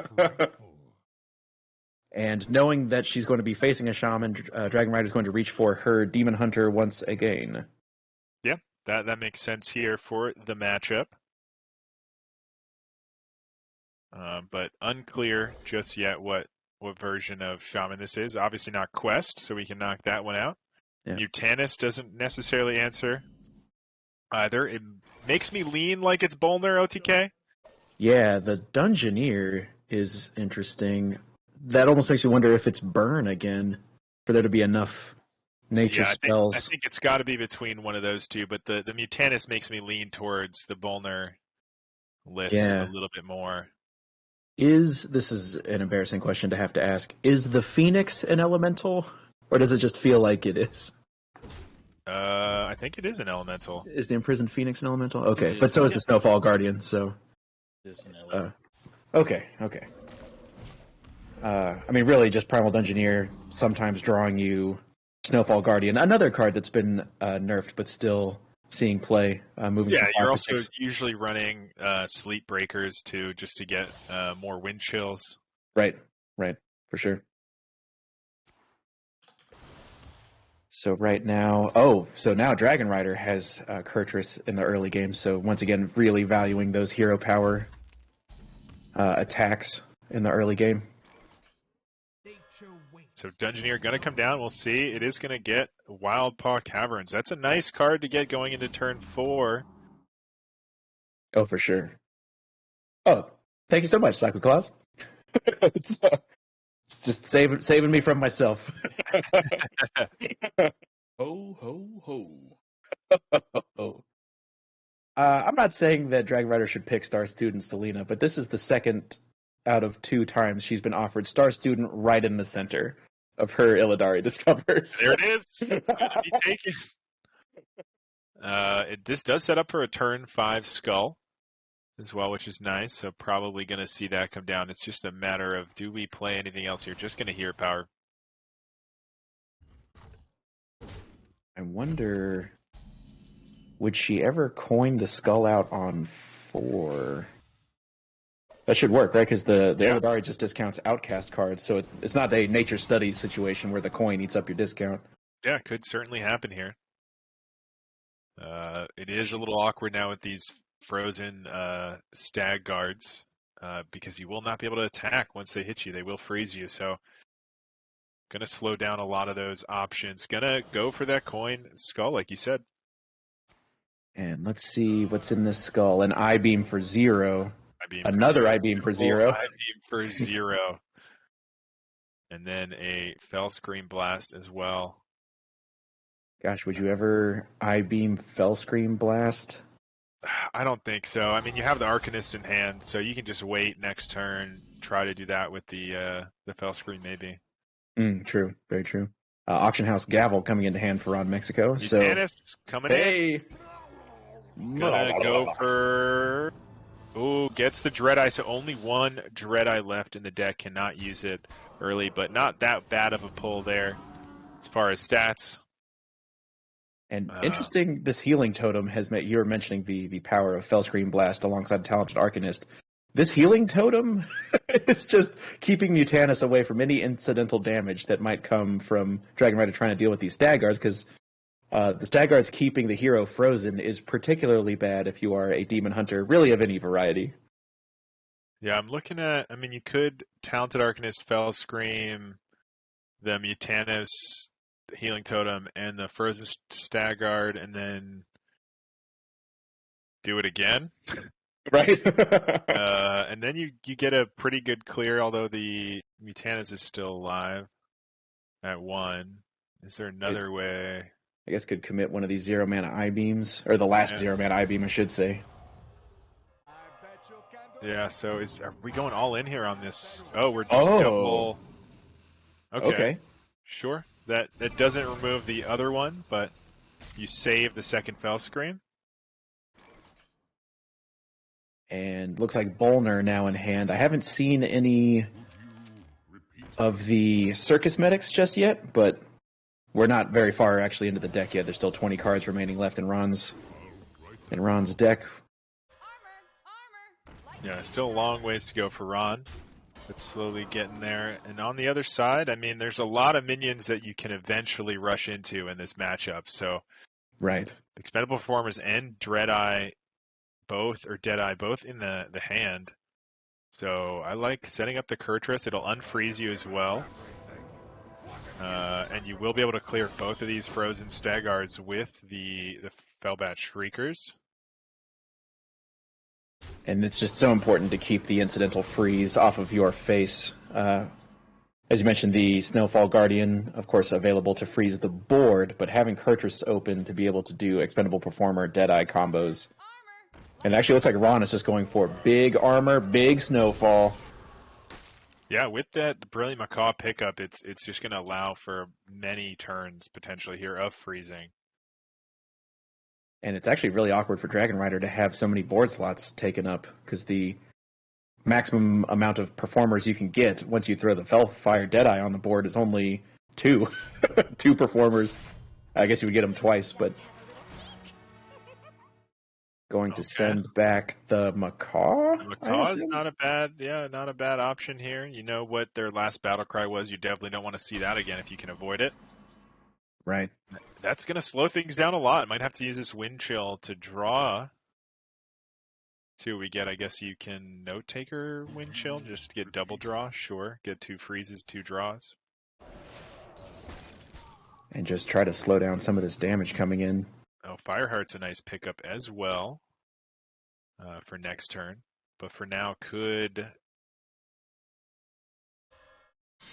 looks like we're going for the Gavel. Are we holding on to this Wind Chill? Okay. Number 2 is the question. And so this auction, the Auction House Gavel is guaranteed to hit Instructor Fireheart. So I wonder if if the Wind Chill now comes down, I would assume it was to guarantee the Auction House Gavel discount on Fireheart, but no, actually just hanging on to it.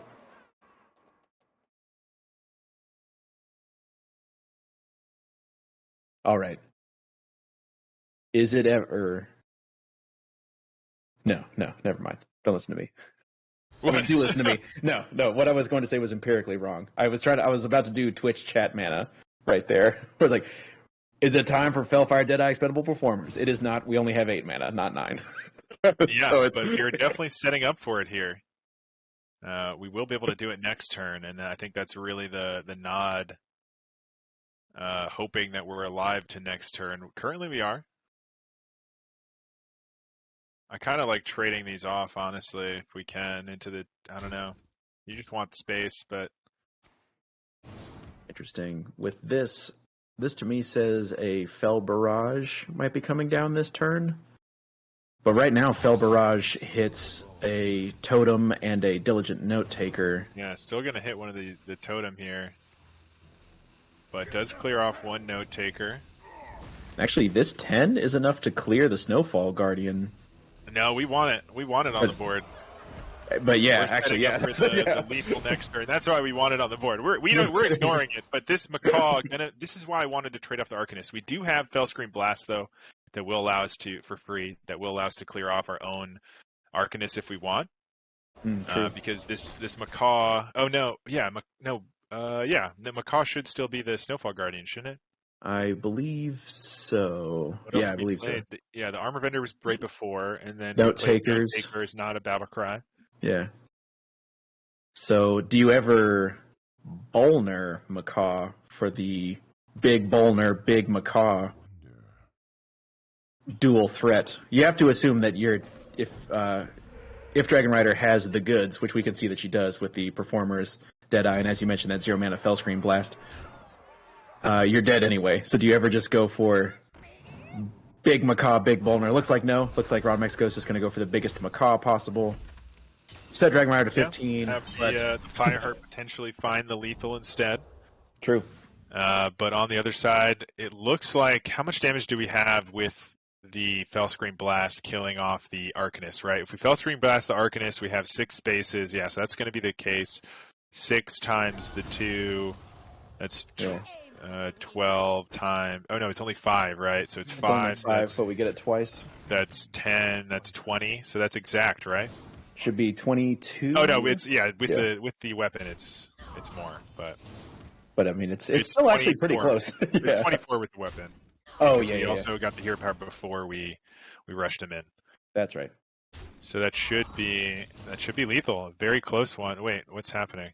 Oh, is it just we're missing? I saw like the cue of the attack phase, but yeah, I think it's just a bunch of animation. It's just slow. Yeah, it's really slow trades. But I already see that they're all dead.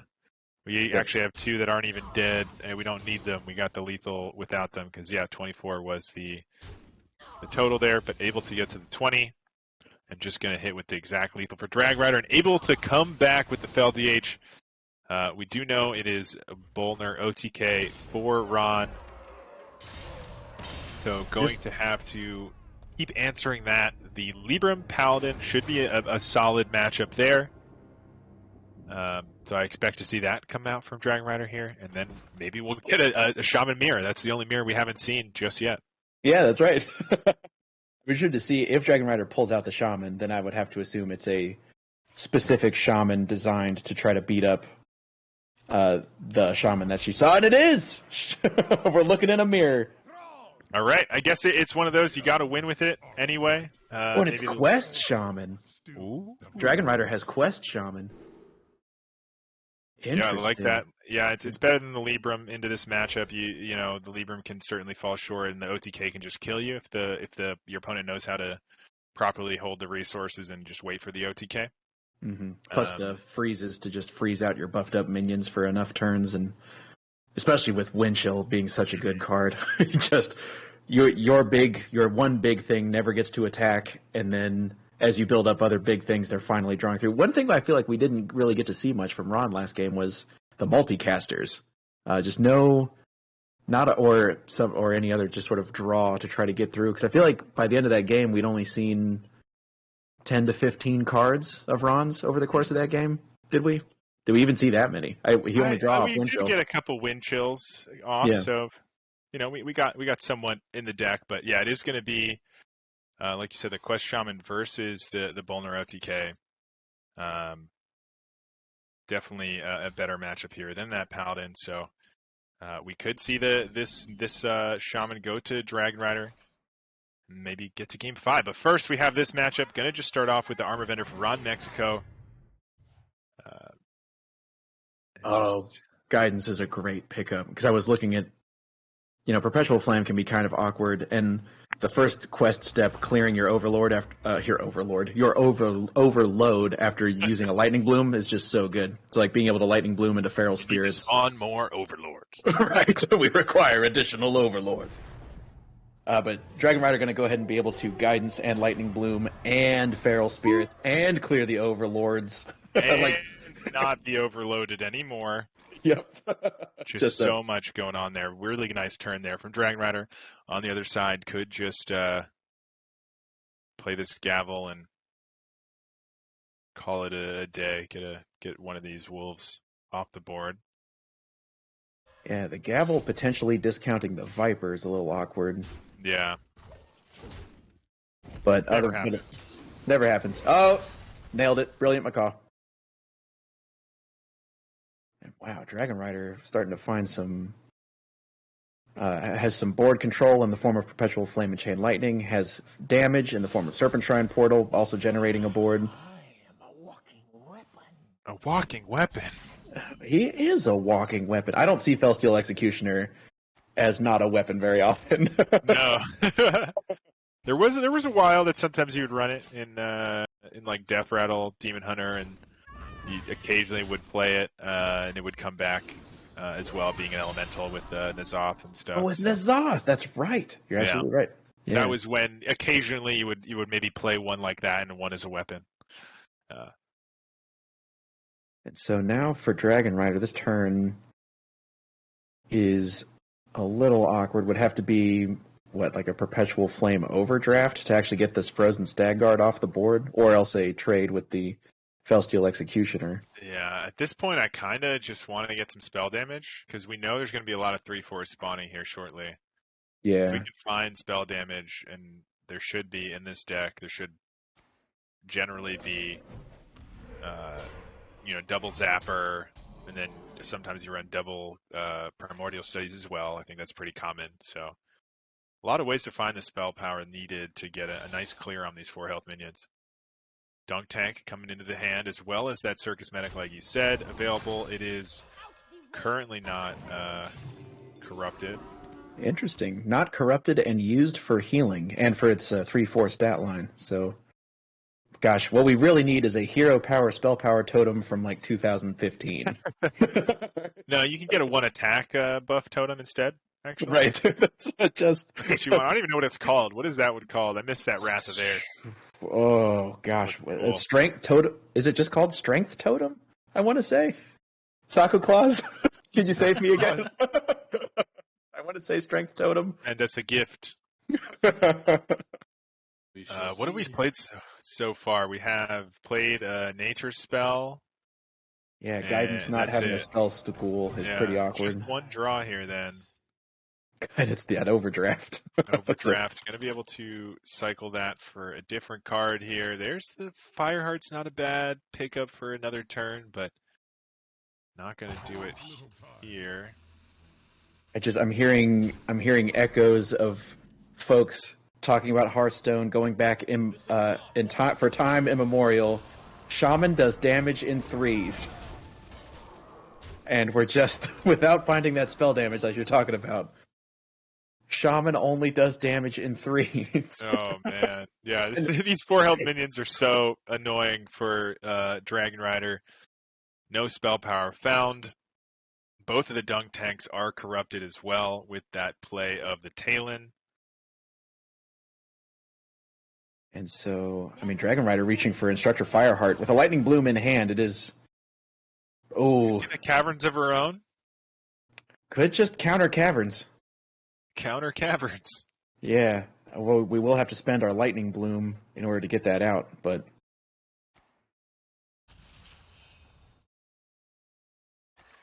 And actually not going to be able to... Oh, Primordial Studies. Finally able to find it. Gets a Zapper as well, so definitely going to see that next turn. Or Feral's Spirit. Surely it's not Glaciate. I feel pretty confident it's not Glaciate, but between Torrent and Feral's Spirit, of course, moves the quest forward. Torrent is, I feel like, always going to be live. We're ripping it now? What are we doing? You want the 3/3? Oh, once the taunts. I guess it's just 1 taunt. Oh, yeah. It is just 1 taunt. That's right. I was thinking of the Brucon hero card where it's 2 taunts. This is just the quest. We only get 1 taunt. Okay. Yeah, just really... Oh, Dunk Tank's going to do a number on this board, too. And as you mentioned, both Dunk Tanks corrupted already, so we can Note Taker into 1 this turn and just get another Dunk Tank as well, just set up for later if we need. And if I'm not mistaken, Brilliant Macaw is currently Battle Cry Heal 4, right? Because it's the Circus Medic hero power still, I believe. Because I don't think Ron has played any... Did we Fireheart with Ron? Did Ron have Fireheart too, or that was last game? That was last game. I think I think you're right. Yeah, it was just the Medic. But Dunk Tank looks like it is coming out here for a nice clear of most of this board here. gets the other one back with the note taker. And just going to go face, saying, your Fireheart can trade into my Talon. I don't mind. Give me my Yasharaj. Yeah. Yasharaj? One of those. And so now Dragon Rider has the live torrent. As you mentioned, does not have the spell power anymore to be able to do a big Chain Lightning or a big Perpetual Flame.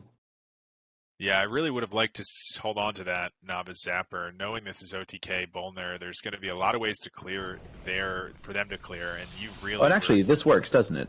Perpetual... Yeah, this ended up working out with the trade, so not too bad with that Chain Lightning available. Going to be very overloaded, though. Oh my gosh, 4 mana, 5 mana. Do I hear 6? No. Probably wouldn't mind finding that overdraft now, Dragon Rider. As you mentioned, Yasharaj in the hand now. So many dunk tanks. I actually wouldn't be surprised to see a dunk tank just shipped face. Here it goes. Ship it in hope. There is the Fireheart we were talking about. So that is going to become available. And with the Brilliant Macaw in hand, could get a double Fireheart situation going. Just to find burn, potentially. And actually, yeah, if the game goes on, Brilliant Macaw would be a hilarious Elder God impersonator. That's also an option, yeah. If it goes even that long, we got to wait a few turns till turn 10 though. Might just be over before then if the Fireheart's able to find the damage. We already have a dunk tank as well for a little bit more damage. Gonna just use a Perpetual Flame to get the quest completed. Brukan available, and not the most exciting cards to duplicate once we have the Brukan played, but I'm sure there are some nice ones in the deck. We wouldn't be too upset finding. Wind Chill coming down for Ron. Gosh, is Ron just going to set up another Wild Paw Capper? No, it's going to be No Taker Dunk Tank. Once again. So that means this Yasharaj is going to have, 4 Dunk Tanks in it? 5 dunk? No, yeah, 4 dunk tanks in this Yasharaj, and then 4 more dunk tanks inside this Brilliant Macaw if needed. I'd be pretty surprised if it is, but just 8 dunk tanks for 0. Oh no, it'll be even more than that. 12 dunk tanks for 0 on turns 10 and 11. Hey, found the overdraft. A little late, but did find it. I mean, I'm trying to think if there's any way Dragon Rider can heal. And nothing is coming to mind. Okay, so it is going to be Brukan just coming down here. Is there a 5 cost or a 3 cost that could heal you that you could potentially revolve into? 5 cost or 3? I can't. Nothing is coming to mind, but that doesn't mean it doesn't exist. Is that the new cookie? Is that 3 cost? That has heal. That has Oh, yeah, that's right. The one that gives you the stirring stick. And it gives you the stick, yeah, which is also lifesteal. I mean, it's a little bit. I don't know if it's going to be enough. Oh my gosh, and Ron actually finds Brukan of the Elements, which means going to be able to choose Invocation of Fire to deal 6 to Dragon Rider potentially. Yeah, looking at it, I mean, but still could die here. We don't see an answer in Dragon Rider's hand or a way for a Dragon Rider to find the lethal just yet, but not out of the woods at 18 health for Ron. Every spell now casting twice as well. Where did this Wind Fury come from? Did this come off of Guidance, I assume? Yes, yeah. Okay, yeah. Yeah, that could find the lethal potentially too. So taunts might be pretty nice, although we have the Perpetual Flame. Ron going to heal for, a total of 11 between the armor and the Invocation of Water. Like you mentioned, the taunts coming down, so just maximum defense for Ron, and then maybe the hero power gives him... How much damage is this? Wait, Wind Fury, 14. Lightning Bolt's another 6 plus 3, so 23. It's not quite enough, even with the flame to... Could Sleep Breaker's double draw off the Wind Chill get you something interesting? It might. How many multicasters also available? Do we have mana to... Yeah, we have mana to do all that. Multicaster draws how much? So yeah, we are going to go for the multicaster.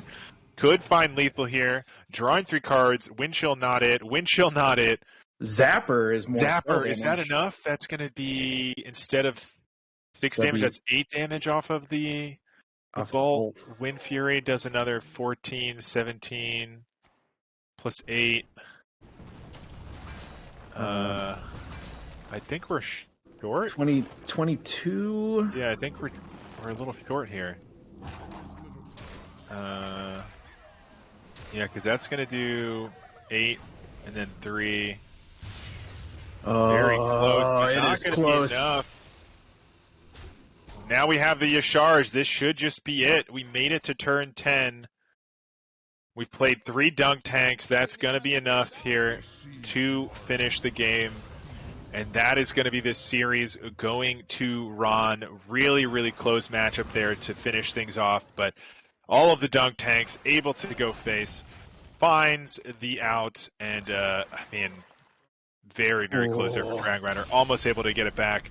Not finding all the right answers. And but still able to come back pretty nicely. But just not enough there right at the end. Gosh, that was so close. And as you mentioned, Ron having 3 0-mana dunk tanks really only put him over the lip by 1 point, right? I think Dragon Rider's health at the end there was -1. And Dragon Rider was absolutely going to win that game on the next turn. Like there was no all of my jokes about the Macaw Yasharaj thing aside, Ron was not going to get another turn in that game between the double draws off the Wind Chills, the Brucon. So thin. That came down to the very last turn. That was a fun match. Very, very fun match. And HSA able to get some nice points there, but not able to secure the win. Pod people still with that win, going to be 13-11, I believe, on the week there. But well done, Ron. Congratulations. Thanks for joining us. How did it feel to beat your team owner, team captain? What do you want to call it? The team owner, CEO. I love Dragon Rider. She's awesome, and it feels good. I got to earn my place on the team. They're gonna let me stay for at least another week. Oh yeah, we were joking before the match that whoever wins the series gets to tweet on the AFG Twitter for the next week. So. Oh, I like Enjoy your privileges there. I'll ask her about that. That's great. Yeah. That's a great little plan. That's awesome. I also had to confess at the very beginning that I wanted you both to somehow win as just a helpless fanboy of both Dragon Rider and you. I was like, this match.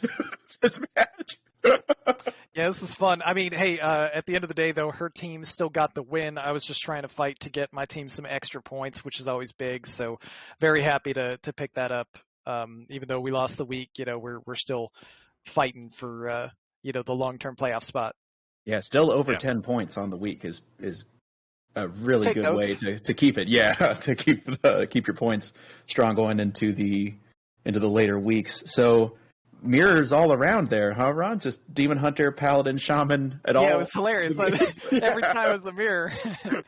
As soon as I queued the Paladin and saw it was a Paladin mirror, I was like, oh man, I wish I queued Shaman just to avoid the mirror, if nothing else. But I had some extremely fortunate games in the first 2. Like it was ridiculous. I was just drawn insanely, and then the last 2 were real exciting. Yeah, absolutely. I do want to talk a little bit more about those last 2. I mean, Dragon Rider almost in that last game even almost able to come back like razor thin margin there, just short the damage. You didn't see the hand, but there were like how many freaking of those flames in the hand just sitting there. Yeah, chain lightning, perpetual flame. Your 4 health minions were really, really just underlining that Shaman deals damage in 3s kind of situation. Yeah, when she board cleared me all of a sudden, I was like, oh, this is going to get a lot harder than it was just a second ago. Yeah, very, very close, but able to find it there in the end, just stalling long enough for that turn 10 Yasharj. And all of the dunk tanks coming out as well. Yeah, I was praying for Bloom off the top on turn 9 just to get the win a little earlier, but no dice. Then I was like, oh no, it could easily happen, and she was just barely off too. And actually, there was a play early on in that game that turned out to be crucial because of how much health you had left at the end there. I believe it was 3 health left at the end, something like that, 4 health. When you used that circus medic to heal your own face, like that was the difference. If you hadn't had done that early on in the game, an uncorrupted circus medic to your own face, she actually would have killed you. Obviously, a whole bunch of stuff could have changed, but what got you to do that? Well, I mean, I used to only run one of them, and then I was like, you know what? We should probably run 2 of these cards. These cards are kind of important. So I made some room. I was previously running Neophytes. I cut the Neophytes for some better cards, I think. And Medic was, I mean, it was just like the tempo curve type play because she was getting some early damage, and I wanted more stats on board. The heal just kind of worked out nicely. Go figure is the difference maker. Right. Yeah, it was critical. Yeah, and then choosing to take that heal as well, and the taunts when you played the hero there as well. I almost went for the lethal with the fireball. With the Yeah, we were talking about it. No, not the fireball. The fireball was never a consideration on Brucon. I mean, I almost went for the lethal on Fireheart. Yes. Oh yeah. Sure. And I was like, no, I can't risk it. I also almost played the bird just to get the freeze card back to freeze the Brucon because I was like, I don't really want to take 7. Turns out he was actually 14. Oh yeah. So that also might have been a line that won instead. Just to get chill. Yeah, I mean, I wasn't expecting that that Brucon was going to smack me for so much. That was a little rough. Yeah, random Wind Fury off of the guidance.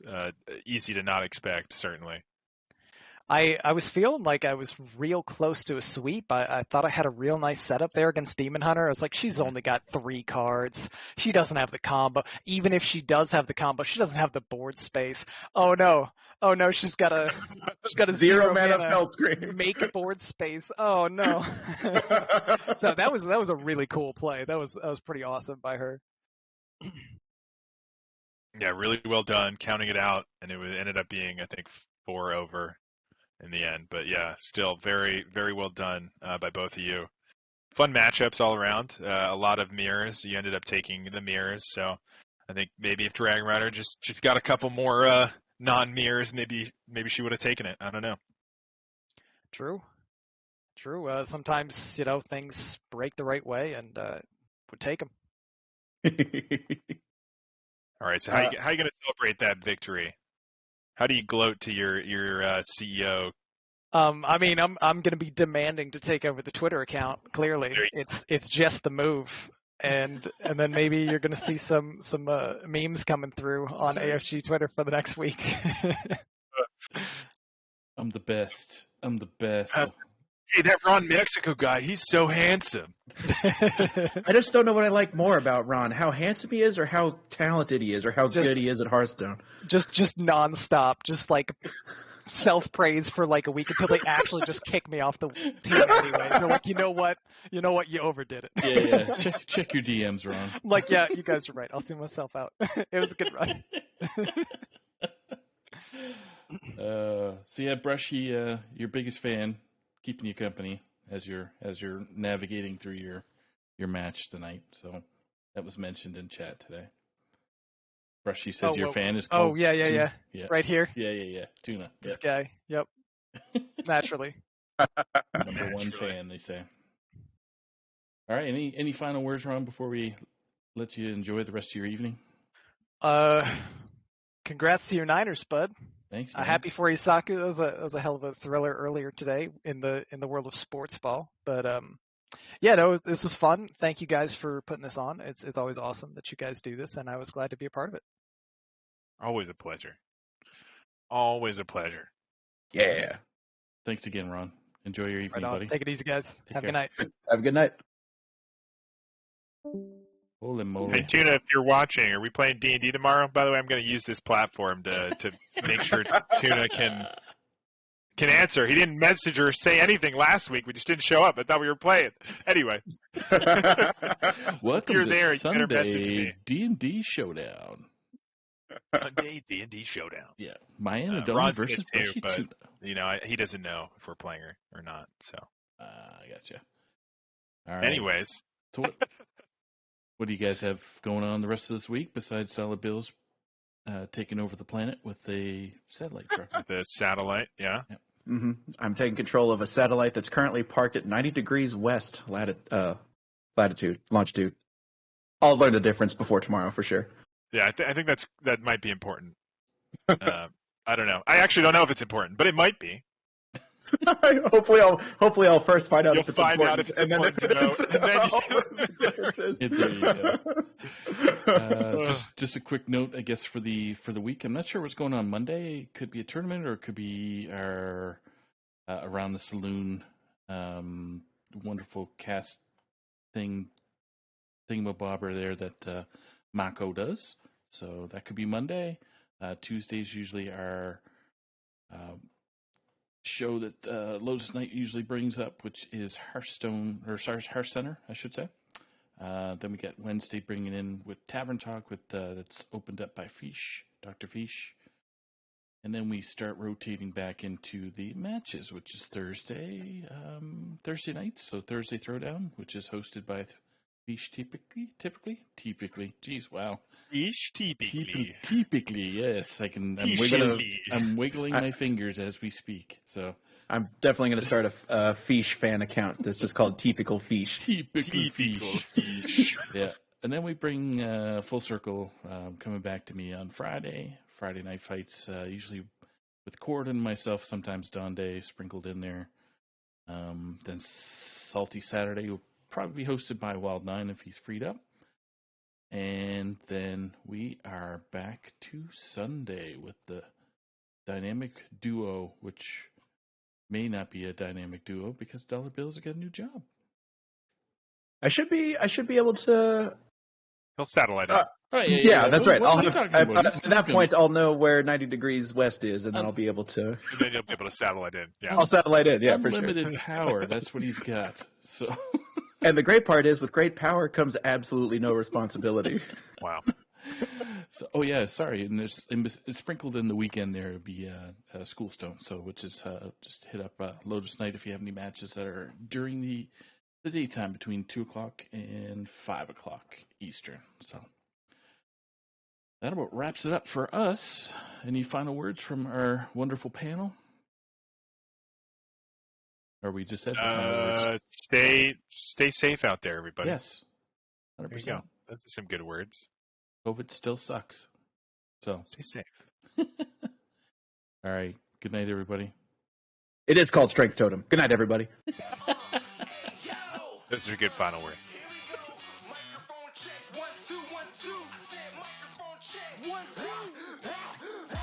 Can't nobody out here do it like me.